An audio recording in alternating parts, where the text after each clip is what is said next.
Jolina, binuhusan mo ba talaga ng mainit na mantika yung paa ni Anok? Ay, hindi po, madam. Ba't ko naman po siya bubuhusan ng mantika? Eh di, obligasyon ko pa po siya, di ba? Di ka nga tumulong eh.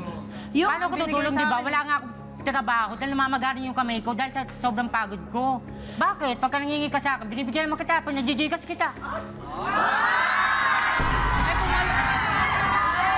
Okay, Jolina, nung nabuhusan mo siya, si Anok ng kumukulong mantika, ano nangyari no? Nagkagulo ba kayo? Hindi po, sobrang sakit na po kasi Kaya hindi ka nakakilos sa sobrang paso. So, saan ka napunta nun? Tumakbo ka ba o Hindi, humingi ka kagad nag-apologize ng... ako sa kanya, nasikaso ko pa siya. Nasikaso, wala kang tinulong sa akin. Wala kang tinulong sa akin. Tinulong na pinansyal sa'yo, pero nasikaso ko tayo, hindi kita Wala pinabayaan kang tinulong sa akin. Nangingi ang tulong sa'yo, wala kang tinulong sa Bakit akin. may trabaho pa ba ako noon? Di ba sabi ko sa'yo? Ako hindi nakatrabaho dahil dito. Pero Pareho ano, tayo. ay, Jolina, paano ba talagang natapilok ka at may daladala ka? Saan ka galing ng mantika na yun? Nagluto ka ba? Nagluluto kami ng pulutan kasi ano yun eh, November 2, eh siyempre walang mga pasok. Okay, holiday. dala-dala mo yung mantikang kumukulo?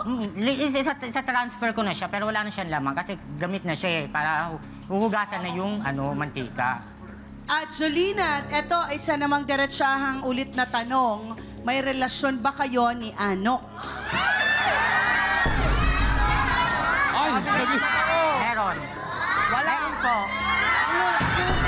Assuming lang po yan. Meron naman talaga, di ba? Bakit ka nagchat-chat sa akin? Ka mag-assume. Nag-assume Papatuloy. Bakit mo sinasabi na meron, Jolina, sabi ni Anok, Alam ko lang na assuming ka lang? mga binibigay mo, may mali siya sa'yo, di ko tinanggap yun. Di ba naman tao Kala ko magbibigay na mabait alam ka, mo bakla demonyo ka ako? pala. Ano yung sinasabi mo? Kala ko labag sa loob, bukal sa loob mo yung pagbibigay mo, may mali siya ka pala. Pero may nangyari ba sa inyo? Wala po. Meron? Wala? Sabi ka ng totoo. Uy, Jolina. Ano ang basehan mo para sabihin mong meron kayong relasyon? Parang feeling ko lang po may crush siya sa akin, gano'n. May crush siya sa'yo. Kasi po, Nagchat-chat siya ng umaga, kumain ka na ba? Paliwanag po. So sa chat, pinagbasehan mo sa chat na kumain ka na ba, good morning. Pero baka meron bang kailangan pag ang maganda ang chat? O baka kasi kaibigan ang Eh tingin? di, opo, kasi po mabait po siya sa akin. Siyempre, may pagkapa ko sa'yo maayos, di ba?